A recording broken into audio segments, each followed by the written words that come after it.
दोस्तों मैं वकील के पास गया, फिर अपना नकल दिखाया, सर ये मिल गया आज नकल करके। उसके बाद वकील साहब नकल को चेक किया।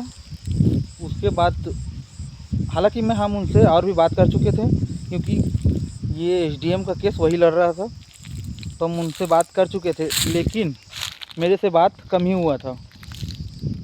मेरे भाई लोग उनसे बात करते थे, लेकिन इस बार मैं गया था और मुझे पूरा मामला पता है, इसलिए मैं उसको बताया कि उसको वंशावली बना के बताया कि ये कैसे कैसे हुआ है करके। उसको मैं आप लोगों को ग्राफ के माध्यम से बता दूंगा कैसे कैसे हुआ है करके। उसके बाद पूरा वंशावली समझाया, ऐसे ऐसे हुआ है करके। वंशावली समझाने के बाद मैं उनसे पूछा कि पैसा किस प्रकार से लगेगा करके। तब बताया कि जो ज़मीन की वैल्यू है, मतलब ज़मीन तुम्हारी कितने पैसे में बिक सकता है, उसके हिसाब से 12%, 12.5%, यानी कि 12.5% कोर्ट लेंगे, सिविल कोर्ट में लेंगे, और उसके बाद उसका फीस अलग से होगा, ये बताया वकील साहब ने। उसके अतिरिक्त जो कागजात बनाना पड़ता है, नोटरी वगैरह, उसका अलग से लगेगा करके वो बताया। उन्होंने अपना फीस 80,000 बताया, और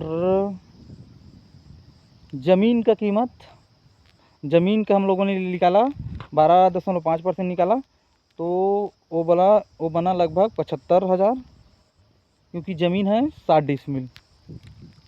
और हमने सबको उसमें खसरा नंबर सब लिखा है, तो हमने सब देख के निकाला, वकील साहब भी निकाले, मैं भी निकाला, तब वो 75,000 बना। उसके अतिरिक्त 75,000 उसका, और 80,000 अपना फीस, और कुछ 7,000 उसका लगेगा करके बोला।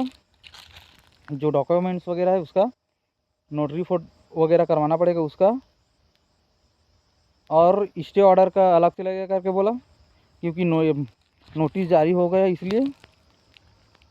फिर इस प्रकार से दोस्तों मैंने अपने मन में सोचा कि लगभग 2 लाख के करीब लग जाएगा करके। हालांकि मैं सर से नहीं बोला, लेकिन वो बोला कि फीस को 1,10,000 को तुरंत देना पड़ेगा करके बोला, और बाकी का फीस मेरा, मतलब वकील अपना फीस आप जब पेशी अगर आओगे तो देते रहना करके बोला।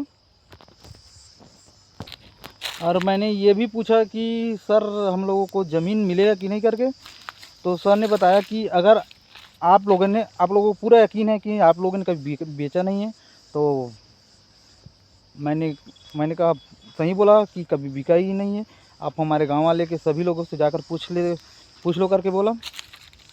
उसका हमारे गांव में उसका पहचान का आदमी है, उसको भी पूछ लो सर करके मैं वो बोला। और मेरा उम्र अभी 30 साल का है, मैंने भी कभी भी उनको इस ज़मीन को यूज़ करते हुए भी नहीं देखा है करके बोला।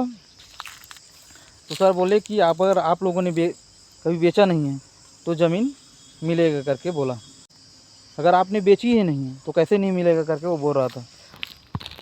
मैंने उनसे ये भी पूछा कि केस कितना दिन चल सकता है सर करके, तो उन्होंने बताया कि मिनिमम कम से कम 2 साल चलेगा करके, और उसका जो फीस लिया है वो 2 साल का लिया है, जो लिया है 80,000। लेकिन उन्होंने बताया है कि उसका जो फीस है, मतलब पूरा पैसा 2 लाख जो मुझे लगता है खर्चा हो जाएगा करके, उसको केस के अंदर मतलब चलते तक 2 साल में ही देना पड़ेगा करके बोला है।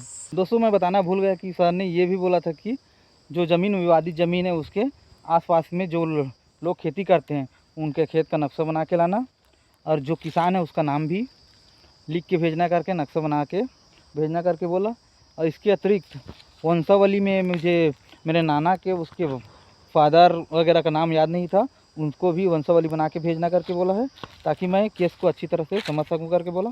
फिर मैं वापस आ गया।